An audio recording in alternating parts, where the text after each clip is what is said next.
उत्तर प्रदेश की योगी सरकार one state और वन नेटवर्क पर काम कर रही है। इस पूरे काम की जिम्मेदारी उत्तर प्रदेश सरकार में कैबिनेट मंत्री सुनील शर्मा जी के विभाग को मिली और खुद हमारे साथ मंत्री जी मौजूद हैं। मंत्री जी, इस पूरे नेटवर्क को कैसे आप एक करेंगे, क्योंकि नाम से जैसा प्रतीत हो रहा है कि पूरे स्टेट में एक नेटवर्क रहेगा, या क्या चीज़ें रहेंगी, थोड़ा सा बताएं। हम इस कार्य योजना पर काम कर रहे हैं और बहुत जल्दी इसकी जानकारी भी हम आपको देंगे कि पूरे राज्य का जितने भी हमारे सरकारी अर्ध सरकारी कार्यालय हैं, इवन मैं कहूँगा कि माननीय मुख्यमंत्री जी के कार्यालय और ग्राम प्रधान का कार्यालय एक नेटवर्क से जुड़ा हो, ताकि हमारा डाटा भी सुरक्षित रह सके और बेहतर कनेक्टिविटी हो।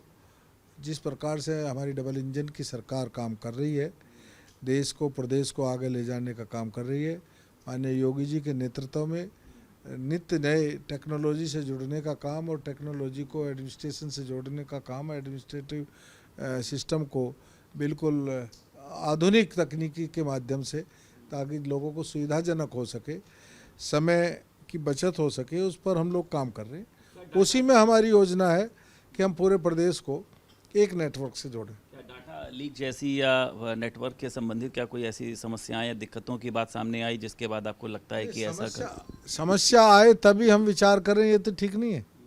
ये हमारी सरकार का एजेंडा नहीं, हमारी सरकारी समस्या आए ही ना और हम एक कदम आगे चलें, ये इस नीति पर हम काम कर रहे हैं। अच्छा, जस्टिस सूर्यकांत हैं, अभी AIMIM को लेकर एक याचिका दाखिल की गई थी कि ये सिर्फ जो है वो मुस्लिम समाज का प्रतिनिधित्व करती है पार्टी।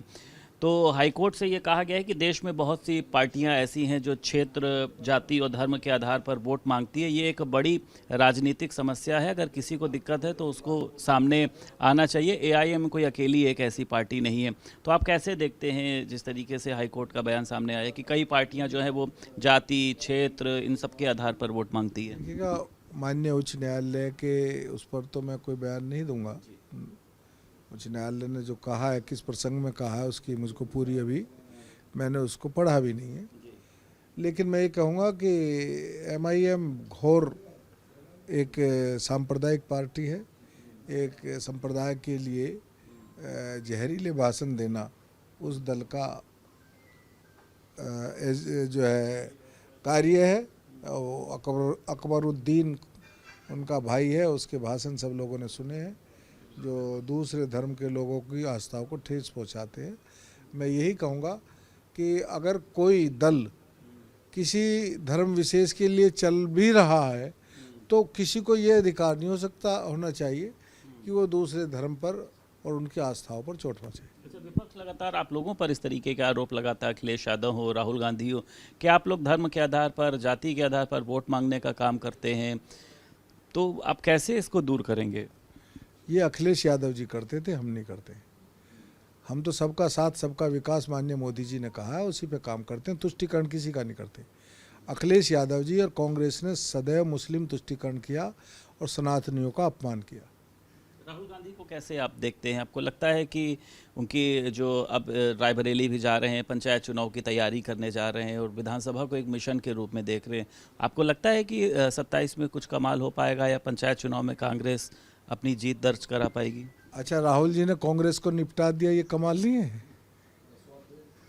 ये कमाल है कि नहीं है राजीव गांधी जी का, इनका, राहुल गांधी जी का, कि कांग्रेस को समाप्त कर दिया? मैं तो चाहूँगा कि वो कांग्रेस हमें उनको इसी प्रकार वो स्वस्थ रहे, उनका स्वास्थ्य ठीक रहे, उनका मानसिक स्वास्थ्य भी ऐसे ही बना रहे और वो कांग्रेस को ठीक से निपटाते रहे। मानसिक स्वास्थ्य की आपने बात करी, मानसिक स्वस्थ रहने चाहिए ना। अच्छा, एक आखिरी सवाल है आपसे। विधानसभा में दुनिया के सबसे बेहतरीन कैमरे जो हैं वो लगवाए जा रहे हैं। कौन सा विधायक कब आ रहा है, क्या खा रहा है, क्या पी रहा है, उसके क्रियाकलापों पर, गतिविधियों पर नज़र रखी जाएगी। इसका बजट जो है अभी वो किया जाएगा। आप इस पूरे उसको कैसे आप देखते हैं कि ठीक है ये होना चाहिए? क्योंकि खुद सतीश महाना ने कहा था कि विधायक आ भी रहे हैं, नहीं आ रहे हैं, सदन में शामिल हो रहे हैं, नहीं हो रहे हैं। तो क्या मतलब ये जासूसी जैसा कुछ है कि ये क्या है? आप कैसे देखते हैं इस फैसले को? देखिएगा, उत्तर प्रदेश की विधानसभा सबसे पहले ई विधानसभा बनी। उत्तर प्रदेश का सचिवालय ई सचिवालय है। उत्तर प्रदेश के तमाम मंत्री के और नीचे तक ई ऑफिस हम लोग बना रहे। हमारी सरकार विकास परक सरकार है, विकासशील सरकार है। वो टेक्नोलॉजी के साथ आगे बढ़ना हमारा, और ये होना चाहिए। हम तकनीकी के साथ जुड़ते हैं, आगे बढ़ते हैं। उत्तर प्रदेश की विधानसभा को भी तकनीकी से जोड़ा जा रहा है। इसको इस रूप में नहीं देखना चाहिए कि किसी की निगरानी या जासूसी की जा रही है। विधानसभा जब चलती है तो विधायक तो 403 होते हैं, लेकिन विधानसभा सचिवालय प्रांगण में कई 100 लोग इसके अतिरिक्त भी होते हैं, बाहर के लोग भी होते हैं, व्यवस्था में जुड़े लोग भी होते हैं, प्रशासनिक लोग भी होते हैं, विधानसभा सचिवालय के लोग भी होते हैं। तो एक तकनीकी से सब उसका संचालन हो सके तो सुविधाजनक होगा। ये किसी पर निगरानी रखने के लिए किसी का नहीं है, बल्कि सबकी सुविधा के लिए ये एआई की टेक्नोलॉजी का प्रयोग किया जा रहा है। बहुत शुक्रिया बात करने के लिए। उत्तर प्रदेश सरकार में कैबिनेट मंत्री सुनील शर्मा हमारे साथ मौजूद थे। लखनऊ से वीडियो जर्नलिस्ट शुभम के साथ संदीप खेर, भारत समाचार।